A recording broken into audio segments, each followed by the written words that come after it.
Hello viewers, आपका स्वागत करती हूँ मैं। आओ बातें करें चैनल पे। तो आज हमने एक नए टॉपिक पे बात करेंगे। इस समय मैं छत पर आ रखी हूँ, तो बैठ के बात करते हैं। तो आज मैं बात करूँगी कनिका के बारे में। तो कनिका जो है वो जो है कहाँ गई पढ़ाई के लिए और क्या क्या उसने मतलब कितना टाइम लगा उसे जाने में, ये सब बारे में बात करेंगे। मैं ये कह रही थी कि चलो सैर करते करते बात करते हैं। तो हम कनिका जो थी ना, लास्ट ईयर से कोशिश कर रही थी। उसने अपनी जो 4 साल की उसकी बीटेक थी वो उसने यहाँ से की थी, हिमाचल प्रदेश से की थी।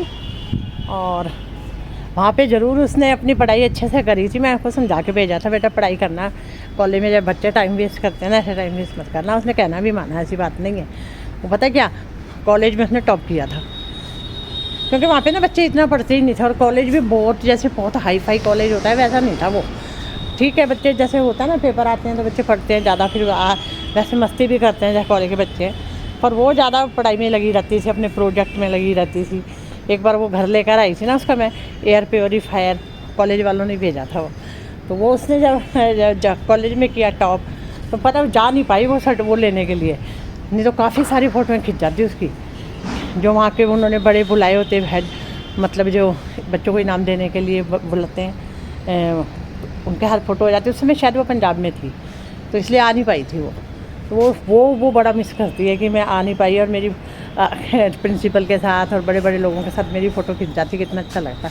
जब वो पढ़ाई करके वापस आई 4 साल की, तो उसके बाद कहती थी मुझे ना थोड़ा सा ब्रेक चाहिए। मैं कुछ अपनी हॉबीज़ जो थी उसकी, वो मतलब मैं करना चाहती हूँ, अपनी हॉबीज़ के ऊपर ध्यान देना चाहती हूँ, थोड़ा रेस्ट लेना चाहती हूँ। तो उसने लिया था कम से कम मेरे ख्याल से 6 महीने 8 महीने का ब्रेक ले लिया था उसने। उसमें पता क्या करती है, वो मॉडलिंग का उसे बड़ा शौक था। वो कह रही थी मैं मॉडलिंग करूँगी, और उसके लिए वो मतलब उसने कोशिश की, कई जगह उसने करा भी काम। और शुरू में आपको पता ही है कि शुरू में इतने मौके नहीं मिलते। कई जगह हमें पैसे देने पड़ते हैं, कई बार वो पैसे कमा के लेकर आती थी। पर उसने काम किया उसने मॉडलिंग का। तो पर वो मेन नहीं था ना मकसद उसका। मेन मकसद तो था कि आगे और पढ़ाई करनी है उसके आगे। उसने वो बीटेक कर ली थी, उसने बीटेक इन बायोटेक्नोलॉजी की थी, अब उसे एमटेक करनी थी। तो वो पढ़ाई तो उसे करनी थी। तो वो पता है उसका शौक़ था कि मैं बाहर जाऊँगी, मैं यूरोप जाना चाहती हूँ। तो उसने लास्ट ईयर भी बहुत कोशिश की थी जाने की, पर हुआ क्या बताती हूँ। हाँ, पर पता है हुआ क्या था। हुआ ये था कि लास्ट ईयर भी उसने जो अगस्त का सेशन होता है, उसमें उसने मतलब फॉर्म भरे थे बहुत सारे उस सेशन के लिए। तो उसकी एक फ्रेंड भी थी, उसने भी बहुत सारे फॉर्म भरे बच्चों के। तो 1-1 लाख रुपया उनका फॉर्म भरने में, और इधर छोटी छोटी जो और कार्रवाई से होती हैं, जो मतलब चीज़ें होती हैं, उसमें ही लग गया था उनका। तो इसने ज़्यादा नहीं भरे कि फ्रेंड ने ज़्यादा भरे थे। और कई बच्चे ना एक साथ 2-2 3-3 ऑप्शन लेके चलते हैं कि अगर हमारे यहाँ नहीं हुआ तो हम दूसरी जगह ट्राई कर लेंगे, मतलब वहाँ हमें मिल गया, एक साथ 2-3 कॉलेजों में मिल गया तो हम चूज़ कर लेंगे कि हमने कहाँ जाना है। तो इसकी फ्रेंड जो थी ना, उसने फाइनल करके वो चली गई अमेरिका का खर्चा बहुत ज़्यादा था उसमें, कम से कम 70 से 80 लाख का, 70-75 लाख के करीब खर्चा था। पर उसके पेरेंट्स अफोर्ड कर सकते थे तो वो चली गई। अब हम लोग तो कर नहीं सकते थे, इसलिए बेचारी ने क्या करा, कनिका ने जहाँ पे बहुत ज़्यादा खर्चा था वहाँ फॉर्म ही नहीं भरा। तो हुआ क्या, तो हुआ ये कि कनिका ने क्या करा था, कई जगह भरा था उसने, यूके का भरा था हैं, और उसने जर्मनी का उसका रह गया था, वो नहीं भर पाई थी वो, क्योंकि कई जो थे फॉर्म निकल गए थे, और कई जो थे वो फॉर्म अभी चल रहे थे उस समय। तो जो उसको मिला, कई जगह उसका एडमिशन हो भी गया था। उसका जो था स्वीडन में हो गया था, और उसका यूके में भी हो गया था, और उसका नीदरलैंड में भी हो गया था। इस तरह से उसका 4-5 जगह उसका नंबर आ गया था। पर पता क्या, मेन ये भी देखना था कि वो कॉलेज किस तरह का है, कॉलेज की क्या वैल्यू है, वो सब चीज़ें भी तो देखनी थी, और ख़र्चा भी देखना था। तो उसने क्या किया, सारे मतलब देखे कि जहाँ मतलब ख़र्चा जहाँ बहुत ज़्यादा ना हो, पेरेंट्स अफोर्ड कर सकें, तो उसने लास्ट में एक कॉलेज चुना था स्वीडन का।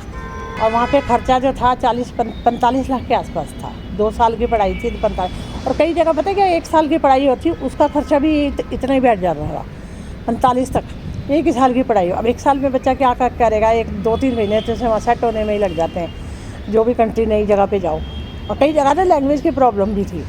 अब कई जगह तो है जहाँ पे इंग्लिश में सब पढ़ाया जाएगा, वहाँ तो ठीक है। अगर उन्हीं कंट्री की भाषा में पढ़ाया जाएगा तो बच्चे को तो आती नहीं वो भाषा, वो कैसे करेगा। तो ये बड़ी दिक्कत थी। तो फिर कंट्री में वो चुननी थी जहाँ पे इंग्लिश में पढ़ाया जाए, ठीक है। तो हुआ क्या कि फिर इसने स्वीडन चुना था, वहाँ पे इंग्लिश में सारी पढ़ाई थी, कॉलेज भी अच्छा था, सारा अप्लाई कर लिया, सब कुछ कर लिया था। कि फाइनल एक दो कॉलेज लेके वो चली थी कि एक ये जाएगी, नहीं तो फिर कहीं और जाएगी। दो कॉलेज लेके चली थी वो। सब जगह जहाँ भी मतलब फिर क्या हुआ कि अब वीज़ा के लिए अप्लाई किया। अब कितनी सारी फॉर्मेलिटीज़ कॉलेज की करनी होती हैं। सारा कुछ हो गया था, कॉलेज की फ़ीस भी चली गई थी 1 साल की। तो बस चक्कर ये था ना, उसमें वीज़ा ही नहीं मिला। लास्ट तक वेट करते रहे लास्ट। और कॉलेज भी इतना अच्छा था ना, वहाँ की टीचरें भी बेचारी गाइड कर रही थी। टीचरों से भी इसकी बात होती थी वहाँ के कॉलेज के। कुछ बच्चे चले गए थे, वो भी गाइड कर रहे थे सारे। पर लास्ट तक वो कॉलेज वहाँ पे पढ़ाई भी स्टार्ट हो गई और वीज़ा ही नहीं आया। लास्ट में वीज़ा रिजेक्ट हो गया। तो वो बेचारी बहुत दुखी हुई तब कि भाई मैं इसी कॉलेज के लिए अप्लाई किया था और वही मतलब कॉलेज भी अच्छा ही था, बायोटेक्नोलॉजी में वो कॉलेज बहुत अच्छा था उसमें। तो वो फिर वीज़े की वजह से वो नहीं जा पाई थी। तो हमने कहा कोई बात नहीं बेटा, हिम्मत नहीं हार। अब ख़र्चा भी देखना था ना कि ख़र्चा भी जो हम अफोर्ड कर पाएँ और जहाँ लैंग्वेज भी इंग्लिश हो।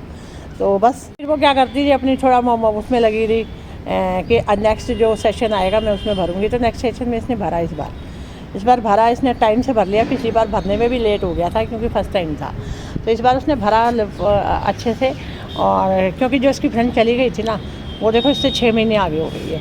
जो चली गई थी वो इसे प्रॉपर गाइड कर रही थी कि इस बार टाइम से सारे भरना और इस बार ज़्यादा कॉलेज भरना। तो इसने क्या किया, इस बार ज़्यादा कॉलेज भरे थे। तो उसमें जो है उसमें इस बार भी इसने यूके भरा और क्या डेनमार्क भरा। पिछली बार डेनमार्क नहीं भरा था, इस बार डेनमार्क भी भरा।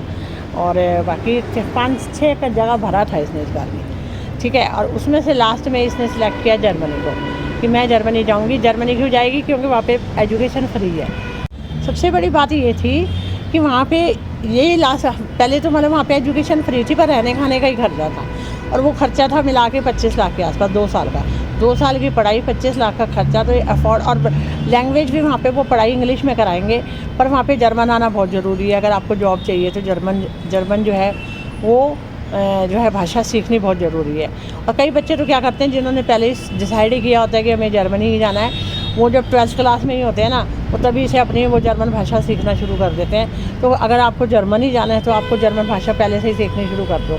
उसके भी अलग अलग लेवल होते हैं, A1 A2 A3 इस तरह से होते होंगे। तो वो सारे जो लेवल अगर आप अच्छे से पहले ही सीख कर जाओगे ना, तो वहाँ पे आपका कम्युनिकेशन की प्रॉब्लम आपको नहीं होगी। निका ने भी क्या करा है यहाँ पे, इसने भी कोर्स ज्वाइन किया था। 16,000 रुपये उसके भरे थे पहले लेवल के। अभी वो उसका बीच में ही चल रहा है क्योंकि बीच में ही वो चली भी गई। तो इसको जाना था। देखो इसने फिर सोचा कि मैं जाऊँगी जर्मनी, और इसका टाइम से वीज़ा अप्लाई किया। पिछली बार पता है क्या है, हम तो भगवान का शुक्र करते हैं कि पिछली बार हुआ नहीं। हमें ज़्यादा अफसोस भी नहीं हुआ था कि नहीं हुआ, क्योंकि पता खर्चा भी ज़्यादा था। अब इस बार देखो पिछली बार स्टार्ट ही लेट किया था और वीज़ा भी नहीं आया क्योंकि लेट शुरू किया था। और इस बार क्या टाइम से स्टार्ट किया, टाइम से वीज़ा भी आ गया, सारा कुछ मतलब इस बार टाइम से हो गया। और टाइम से और टिकट भी, एयर टिकट भी मिल गई, सब कुछ मतलब टाइम से हो गया। और एकोमोडेशन की थोड़ी दिक्कत आ रही थी, पर वो भी चलो हो गया। उसमें पिछले साल क्या हुआ, एकोमोडेशन का भी बड़ा पंगा पड़ा, वो भी मैं आपको बताऊंगी। एकोमोडेशन का क्या प्रॉब्लम हुई वो मैं आपको नेक्स्ट वीडियो में बताऊंगी, क्योंकि वो वीडियो बहुत लंबी हो जाएगी। तो उसके बाद क्या हुआ, इस बार एकोमोडेशन की दिक्कत थी। मतलब कुछ बात तो हो रखी थी पर कुछ फाइनल नहीं था। तो बस फिर भी वो चलो अपने ठीक टाइम पे, उसे 10 अप्रैल को जाना था, तो वो 10 अप्रैल को ही चली गई। और फिर वहाँ पे जो है, वहाँ पे आगे क्या क्या हुआ वो बाद में बताऊँगी। अब वो वहाँ पे खुश भी है और आराम से अपनी पढ़ाई भी उसकी स्टार्ट हो गई है। इंग्लिश में पढ़ाते हैं, पर वहाँ पे ना देखो पढ़ाई फ्री है, लेकिन ये लास्ट है। इसके बाद अब अगला जो सेशन आएगा ना, तब से वहाँ के जो कॉलेज हैं वो भी अपना पढ़ाई का खर्चा लेंगे। तो ये लास्ट था इसका, जिसमें ये चली भी गई और साथ में इसकी पढ़ाई का खर्चा भी फ्री हो गया। तो ये चीज़ बहुत अच्छी हुई है, क्योंकि अगर इस बार नहीं होता ना, तो फिर अगले साल हमें भी एजुकेशन का भी मतलब फ़ीस वगैरह दे के जाना पड़ता, तो वो फिर काफ़ी खर्चा पड़ जाता। तो चलो अब ये 2 साल के लिए चली गई है, फिर आगे देखो क्या करना है, आगे क्या करेगी वो तो आने वाला टाइम ही बताएगा। पर उसका शौक़ था, जाना चाहती थी और वो चली गई। थोड़े दिन तो हमें भी बड़ा अजीब सा लगा, पर जहाँ पे जाने की खुशी थी, घर खाली हो गया तो घर का तो थोड़ा सा लोनलीनेस तो था। पर हम लोग फ़ोन पे बातें करते रहते हैं, दूसरे तीसरे दिन मैं फ़ोन पे उससे बात कर लेती हूँ, वो बता देती है सब कुछ क्या चल रहा है क्या नहीं, तो तसल्ली मिलती है। अब देखो ना, बच्चे अगर पढ़ाई के लिए आगे फर्दर एजुकेशन के लिए बाहर जाना चाहें तो हम उनको रोक नहीं सकते नहीं कि हमारे लिए वो रुके रहें। तो सब, क्योंकि जीवन में सबको आगे बढ़ने का अधिकार है। तो बस इसी तरह से आप भी अपने बच्चों के मतलब ध्यान दीजिए, उनका जो शौक़ है, वो जो करना चाहते हैं ज़िंदगी में, उन्हें करने दीजिए, ताकि वो भी जो है अच्छी तरह से एजुकेशन लेकर फले फूलें, जी ज़िंदगी में तरक्की करें। तो पेरेंट्स को कभी भी उनके बीच में बाधा नहीं बनना चाहिए, ना ही अपना मतलब वो डालना नहीं चाहिए ऊपर कि हम चाहते हैं हमारा बच्चा ये बने तो वही बने। जो बच्चा चाहता है उसको उसी लाइन में डालना चाहिए। तो चलिए आज की वीडियो हम समाप्त करते हैं। नेक्स्ट वीडियो में मैं अकोमोडेशन के बारे में बताऊंगी कि पिछले साल जो है अकोमोडेशन में हमारा क्या प्रॉब्लम हो गई थी और फिर क्या हुआ। नेक्स्ट वीडियो में बताऊंगी। तब तक के लिए हम टाटा बाय बाय कर देते हैं और मिलते हैं आपको